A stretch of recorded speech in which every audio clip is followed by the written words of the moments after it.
الحمد لله نحمده ونستعينه ونستغفره ونؤمن به ونتوكل عليه ونعوذ بالله من شرور أنفسنا ومن سيئات أعمالنا من يهده الله فلا مضل له ومن يضلله فلا هادي له ونشهد أن لا إله إلا الله وحده لا شريك له ونشهد أن سيدنا مولانا محمدا عبده ورسوله أما بعد فأعوذ بالله من الشيطان الرجيم بسم الله الرحمن الرحيم يا أيها الذين آمنوا قوا أنفسكم وأهليكم نارا وقودها الناس والحجارة صدق الله العظيم وصدق رسوله النبي الأمين المتين الكريم ونحن على ذلك لمن الشاهدين والشاكرين والحمد لله رب العالمين۔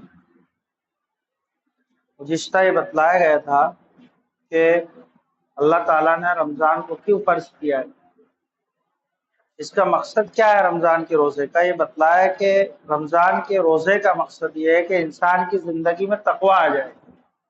اللہ خود فرماتے ہیں یا ایھا الذین آمنوا کتب علیکم الصیام کما کتب علی الذین من قبلکم لعلکم تتقون۔ ہم نے روزے فرض اس لیے کیے ہیں کہ تمہاری زندگی میں تقویٰ پیدا ہو جائے۔ تقویٰ کیا ہے؟ تقویٰ ہے در حقیقت اس کا معنی ہوتا ہے بچنا۔ کس سے بچنا؟ اللہ کی نافرمانی سے بچنا اور بندوں کے حقوق میں کمی کوتاہی کرنے سے بچنا۔ اب یہ دو چیزیں جو وجود میں آتی ہے کس وجہ سے آتی ہے؟ یہ اس وجہ سے آتی ہے کہ انسان کو اچھے کھان پان کی طلب اور دوسرا نفسانی خواہشات، یہ دو وجہ ہے جس کی وجہ سے انسان اللہ کے حقوق میں بھی کمی کرتا ہے اور بندوں کے حقوق میں بھی کمی کرتا ہے۔ اب روزہ جو ہے ان دونوں چیزوں پر کنٹرول کرتا ہے۔ روزہ جو ہے ان دونوں چیزوں پر کیا کرتا ہے؟ یعنی سب سے پہلے اچھے کھان پان پر ایک بریک لگا دیتا ہے کہ تم کو بھوکے پیاسے رہنا۔ دوسرا نفسانی خواہشات پر بھی کہ بھائی سب چیز موجود ہونے کے ساتھ بھی تم اس کی طرف بڑھ نہیں سکتے جس چیز سے ہم نے تم کو منع کر دیا ہے۔ تو اس کے ذریعے سے انسان کی زندگی میں تقویٰ پیدا ہوتا ہے کہ دونوں چیزوں پر کیا لگ جاتا ہے؟ اللہ کی جانب سے روک لگ جاتی ہے۔ اور متقین کے لیے اللہ کی جانب سے بڑی فضیلت ہے۔ اللہ ارشاد فرماتے ہیں ان اللہ یحب المتقین، یقیناً اللہ تبارک و تعالیٰ جو تقوی و طہارت کے ساتھ جو زندگی گزارتے ہیں ان کو پسند فرماتے ہیں۔ وَاعْلَمُوا أَنَّ اللَّهَ مَعَ الْمُتَّقِينَ، اور خوب اچھے طریقے سے سمجھ لو کہ اللہ کے نزدیک یعنی متقین ہی پسندیدہ ہے۔ اسی طریقے سے آگے کہا کہ اِنَّ أَكْرَمَكُمْ عِندَ اللَّهِ عِندَ اللَّهِ أَتْقَاكُمْ، کہ اللہ کے نزدیک تمہارے جو سب سے زیادہ پسندیدہ لوگ ہیں جو سب سے زیادہ تقوی والے ہیں، سب سے زیادہ تقوی والے ہیں، یعنی اللہ کے بھی حقوق ادا کرنے والے ہیں اور بندوں کے بھی حقوق ادا کرنے والے ہیں۔ یہ بندے اللہ کے نزدیک سب سے زیادہ پسندیدہ ہے۔ اس لیے اللہ تبارک تعالیٰ نے روزوں کو فرض فرمایا تاکہ انسان کیا بن جائے؟ متقی بن جائے، اللہ کے نزدیک پسندیدہ بن جائے۔ اسی اعتبار سے حضور صلی اللہ علیہ وسلم نے فرمایا کہ اللہ تبارک تعالیٰ فرماتے ہیں کہ دیگر اعمال کا بدلہ تو یعنی اللہ تبارک تعالیٰ نے دیگر اعمال کا یعنی ذمہ نہیں کہ بھائی میں ہی اپنی جانب سے عطا کروں، لیکن روزے کے تعلق سے فرمایا کہ میں خود اس کا بدلہ، ایک روایت میں اس طریقے سے کہ میں خود اس کا بدلہ ہوں، میں خود اس کا کیا ہوں؟ بدلہ ہوں۔ اس کی وجہ یہی ہے کہ انسان ان کے ذریعے سے اپنی زندگی میں تقویٰ پیدا کر لیتا ہے۔ انسان کی پیدائش کا ہی اصل مقصد یہی ہے کہ سراپا انسان عبدیت اس کے اندر داخل ہو جائے۔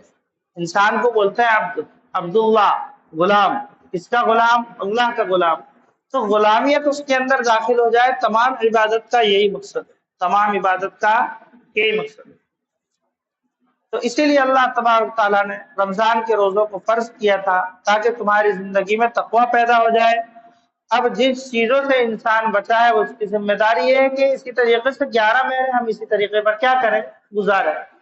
وہ ہے کہ رمضان المبارک کے مہینے میں ایک طرح کی اللہ رب العزت کی جانب سے تربیت ہوتی ہے انسان کی پھر 11 مہینے اسی تربیت کے مطابق ہم کو گزارنا ہوتا ہے۔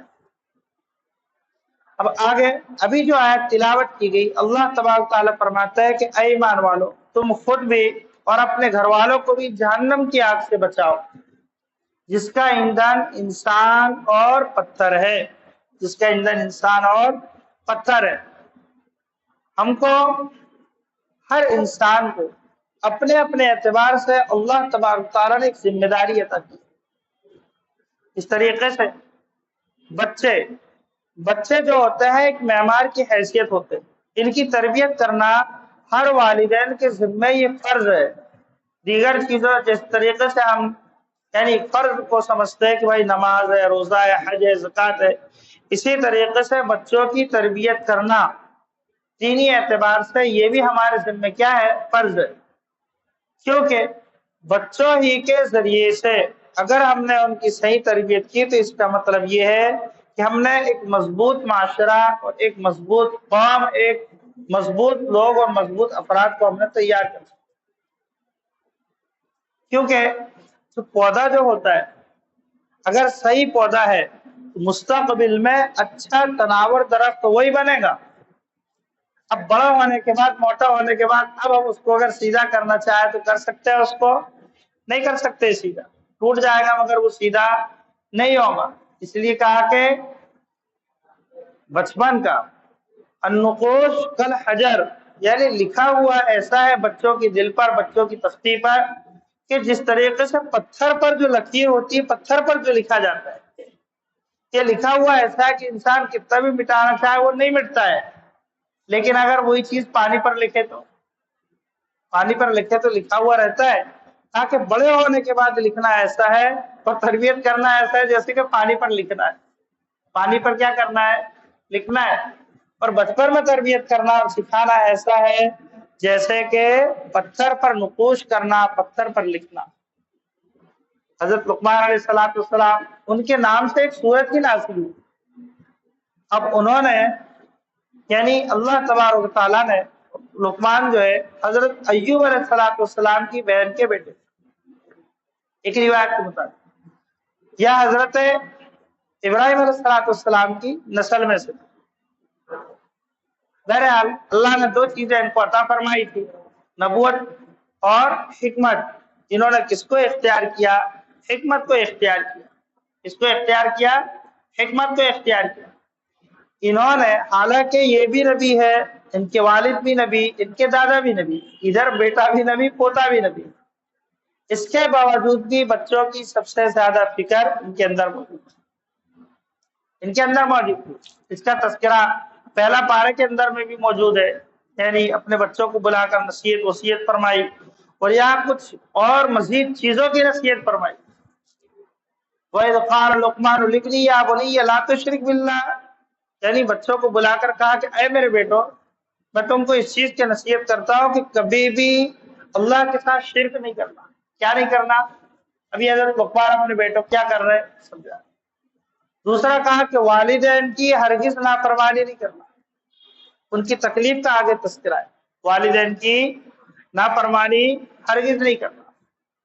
اسی طریقے سے کہا کہ وَإِن جَاهَدَاكَ عَلَىٰ أَن تُشْرِكَ بِي مَا لَيْسَ لَكَ بِهِ عِلْمٌ، اگر کسی قسم کی نافرمانی کا بھی حکم کرے، والدین اگر کافر ہے، مشرک ہے، کسی قسم کی نافرمانی کا حکم کر رہے، اگر دینی اعتبار سے تو ان کی اتباع مت کرنا، ان کی اتباع مت کرنا۔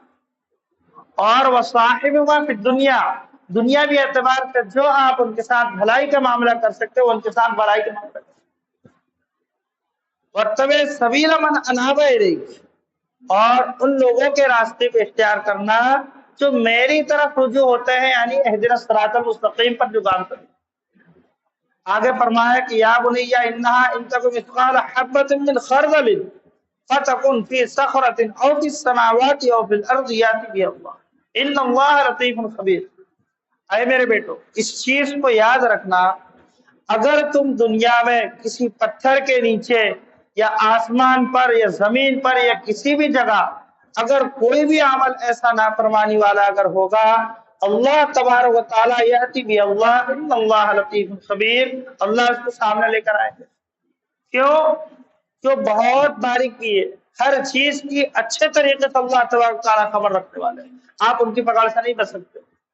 یہ نصیحت فرمائی اپنے بیٹوں کو، اور فرمایا یا بنی اقیم الصلاۃ وامر بالمعروف، اور کہا کہ دیکھو اپنی زندگی میں نماز کو قائم کرتے رہنا، وامر بالمعروف بھلائی کا حکم کرنا اور برائی سے تم رکے رہنا، واصبر علی ما اصابک، اگر کسی قسم کی کوئی تکلیف پہنچ جاتی ہے اس پر تم کو صبر کرنا، اس لیے کہ صبر کرنا یہ بڑے لوگ اور بڑی ہمت کے کاموں میں سے۔ یہ حضرت لقمان علیہ السلام کی نصیحت اپنے بیٹے۔ اسی طریقے سے کہا کہ ولا تصائر خطک للناس، کہ تم کسی بھی حال میں کسی شخص کو تم دھوکہ مت دینا، تم دھوکہ مت دینا، اور کہا کہ وقصد فی مشیک واغضض من صوتک ان انکر الاصوات لصوت الحمیر، اسی طریقے سے تم درمیانی چال چلنا، یعنی اگر کسی قسم کی فراوانی اگر آ جائے اترانا شروع کر دو، اگر نہیں ہے ایک دم رونا پیٹنا شروع کر دو، نہیں، کہا کہ درمیانی چال کو تم اختیار کرنا، اور اونچی آواز سے بات مت کرنا۔ کیسی آواز سے بات مت کرنا؟ اونچی آواز سے، کہا کہ ان انکر الاصوات لصوت الحمیر، گدھے کی آواز سب سے زیادہ اونچی ہوتی ہے، گدھے کی آواز تم کتنا بھی اونچی آواز سے بات کریں گے گدھے کی آواز سے نہیں بول سکتے۔ یعنی حضرت لقمان نے اپنے بیٹوں کو ان چیزوں کی کیا فرمائی؟ جب ان کو اتنی فکر تھی، امت کو کس قدر زیادہ فکر ہونی چاہیے۔ آج اگر تو چھوٹے بچے، ان کی اگر اچھی تربیت کی گئی، اچھے اخلاق ان کو سکھلائے گئے، اچھے اطوار ان کو سکھائے گئے، تو یہی بچے جو آگے چل کر اعمال کریں گے ان کو بھی ثواب ملے گا اور ان کے والدین کو بھی ثواب ملے گا، ان کو بھی اتنا ہی ثواب ملے گا اور ان کے والدین کو بھی اتنی ثواب ملے گا اچھی تربیت کے ساتھ۔ اگر تربیت نہیں کی گئی، اب اگر کسی قسم کا جرم یا گناہ کا ارتکاب کرتے تو ان کو بھی گناہ ملے گا اور والدین کو بھی گناہ اس لیے ملے گا کہ انہوں نے تربیت کی۔ اچھے بچے خود اپنا نام بھی روشن کرتے اور اپنے والدین کا نام بھی روشن کرتے، یعنی خود کا نام بھی روشن ہوتا، پھر لوگ بھی بولتے ہیں فلانے کا بیٹا ہے۔ کس کا بیٹا ہے؟ فلانے کا۔ لفظ تربیت ایک وسیع مفہوم رکھنے والا الفاظ ہے، اس کے ضمن میں افراد کی تربیت بھی آتی ہے، قوم کی تربیت بھی آتی ہے، معاشرے کی تربیت بھی آتی ہے، سوسائٹی کی تربیت بھی آتی ہے، یعنی بہت ساری چیزیں، لیکن اس کے ضمن میں بچوں کی تربیت بھی ہے۔ اس کے ضمن میں کس کی تربیت بھی ہے؟ یعنی برے اخلاق سے، برے اطوار سے، برے طریقے سے اچھائی کی طرف مائل کرنا، اس کو بولتے ہیں تربیت۔ اس کو کیا بولتے ہیں؟ تربیت۔ اس کی دو قسمیں نکلتی ہیں، ایک ظاہری تربیت اور ایک باطنی تربیت، دونوں بھی ضروری ہے۔ ایک چیز نہیں کہ بھائی دن رات اس کو ایسا بنا دیا جائے کہ صرف قرآن کی تلاوت ہی کرتا رہے یا نماز پڑھتا رہے، روزے رکھتا رہے، ایسا نہیں۔ ظاہری تربیت بھی ضروری ہے اور باطنی تربیت بھی ضروری ہے۔ ظاہری تربیت کا مطلب یہ ہے اچھی وضاقت ہو، اچھا لباس ہو، اچھی پوشاک ہو، اچھی خوراک ہو، اب جب بڑا ہو جائے تو اس کے کام دھندے کا بھی انتظام کیا جائے، یہ اس کی ایک ظاہری تربیت ہے، اور اس پر ہر وقت نگرانی رکھا جائے۔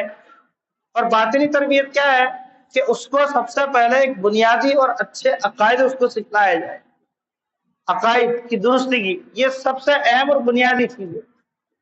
پھر اس کے بعد اس کو قرآن کی تعلیم دی جائے، صحابہ اکرام کے اخلاق اس کو بتلایا جائے، تابعین بزرگان دین اسلاف اعظام کی عزت اور تہذیب ان کو سکھلائی جائے کہ بھائی ان کا کیا کرنا ہے، اکرام کرنا ہے، عزت کے ساتھ ان کا نام لینا ہے۔ اور یہ حق اللہ تعالیٰ نے والدین کے ذمہ رکھا ہے۔ کیوں؟ کہ سب سے زیادہ اگر محبت ہوتی ہے والدین کو کس سے ہوتی ہے؟ اپنے بچوں سے ہوتی ہے۔ سب سے زیادہ عقیدت ہوتی کس سے ہوتی ہے؟ بچوں سے ہوتی ہے۔ اس لیے اللہ تبارک و تعالیٰ نے یہ ذمہ داری کس پر عائد فرمائی ہے؟ والدین پر عائد فرمائی۔ قرآن پاک میں اللہ فرماتا ہے کہ یا ایھا الذین آمنوا قوا انفسکم واہلیکم نارا، تم خود بھی اور اپنے گھر والوں کو بھی جہنم کی آگ سے بچاؤ، جس کا ایندھن یعنی انسان اور پتھر ہوں گے۔ اس کے تعلق سے حضرت علی رضی اللہ تعالیٰ عنہ فرماتے ہیں کہ علمہم وعجبہم، اس سے مراد یہ ہے ان کو اچھا علم سکھانا اور اچھا ادب سکھانا، اچھا علم سکھانا اور اچھا ادب سکھانا، اچھی تہذیب سکھانا، یعنی چھوٹے بڑوں کا ادب، تہذیب، تقریب، بڑوں کے ساتھ عزت کا معاملہ کرنا، احترام کا معاملہ کرنا، چھوٹوں کے ساتھ شفقت کا معاملہ کرنا، اسی طریقے سے تقریب، اکرام کرنا، ہر انسان کے ساتھ اکرام کا معاملہ کرنا، اس چیز کو سکھانا۔ اور فقہاء اکرام فرماتے ہیں کہ اس آیت سے مراد شریعت کے فرائض ہے، شریعت کے کیا ہے؟ فرائض ہے، یعنی اتنا علم سکھانا کہ شریعت نے کس چیز کو حلال قرار دیا، کس چیز کو حرام قرار دیا، اور اسلام کے فرائض کو کس طریقے سے انجام دیا جائے، یہ سکھانا فرض ہے۔ یہ سکھانا کیا ہے؟ فرض ہے۔ اگر اس پر غور فکر نہیں کیا گیا، یہ نہیں سکھایا گیا، تو والدین گنہگار۔ ایک حدیث میں حضور صلی اللہ علیہ وسلم نے فرمایا مانا حلو ولد افضل من ادب حسن۔ ہر انسان اپنی اولاد کو کئی اقسام کے تحفے دلاتا ہے یا کھانے پینے کی مختلف اشیاء دلاتا ہے، کہا کہ اس سے بہتر تحفہ، اس سے بہتر ہدیہ، اس سے بہتر تربیت کسی نے نہیں سکھایا کہ اپنی اولاد کو اچھا ادب سکھا دے۔ کیا سکھا دے؟ اچھا ادب سکھا دے۔ اس طریقے سے حضرت عباس رضی اللہ تعالیٰ عنہ فرماتے ہیں کہ حضور صلی اللہ علیہ وسلم نے ارشاد فرمایا، صحابہ اکرام نے حضور سے عرض کیا قال یا رسول اللہ ما حق الوالد فما حق الولد۔ ہم نے والدین کے حقوق کے تعلق سے تو بہت سنا ہے، لیکن بچوں کے حقوق ہم پر کیا عائد ہوتے ہیں؟ بچوں کے حق ہم پر کیا عائد ہوتے ہیں؟ کہا کہ ان یحسن اسمہ، سب سے پہلا یہ کہ ان کا نام اچھا رکھا جائے۔ کیسا نام رکھا جائے؟ اچھا نام ان کا رکھا جائے۔ دوسرا حکم یہ ہے کہ ان یحسن اتباع، کہ ان کو اچھا ادب اور اچھی تہذیب، طور طریقہ، سلیقہ، زندگی میں کس طریقے سے رہنا ہے اسلامک مطابق، یعنی اس چیز کو اس کو سکھلایا جائے، اس چیز کو کیا کیا جائے؟ سکھایا جائے۔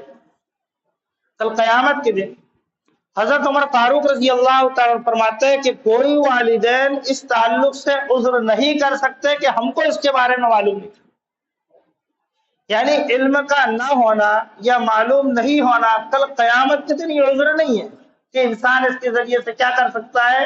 بچ سکتا ہے۔ یہ عذر قابل قبول نہیں ہے۔ حضرت عمر فرماتا ہے کہ اللہ تبارک و تعالیٰ ضرور بے ضرور اس تعلق سے سوال فرمائیں گے کہ تم نے ان کو اچھے اخلاق، اچھی تہذیب، اچھی تعلیم ان کو سکھایا کہ نہیں سکھایا؟ سکھلایا کہ نہیں سکھایا؟ اس تعلق سے کیا فرمائیں گے اللہ تعالیٰ؟ سوال فرمائیں گے۔ اسی طریقے سے اگر کبھی اچھا کام کر جائے بچے تو ان کو شاباشی دینا، یہ بھی سنت ہے، ان کی تعریف کرنا۔ اسی طریقے سے اچھا کام کرنے پر ان کو کسی قسم کا ہدیہ ان کو دینا یا کوئی اچھی چیز ان کو دلا دینا، یہ بھی کیا ہے؟ سنت ہے۔ اس طریقے سے غلط کام کرنے پر ان کو سمجھانا، ان کو ڈانٹنا، زجر و توبیخ کرنا، یہ بھی ضروری ہے۔ اگر غلطی کرنے پر ان کو نہیں ڈانٹا گیا، نہیں سمجھایا گیا، زجر و توبیخ نہیں کی گئی، ان کی حوصلہ افزائی ہوگی۔ ابھی چھوٹا کام کیا، آگے چل کے اس سے بڑا کام کرنا۔ جس طریقے سے وقت ضرورت پڑنے پر ان کو نہیں سمجھانا، اس کی مثال اس طریقے سے کہ مثال کے طور پر ایک میدان جنگ قائم ہے، اب وہاں کس چیز کی ضرورت ہے؟ تلوار چلانے کی ضرورت ہے۔ کس چیز کی ضرورت ہے؟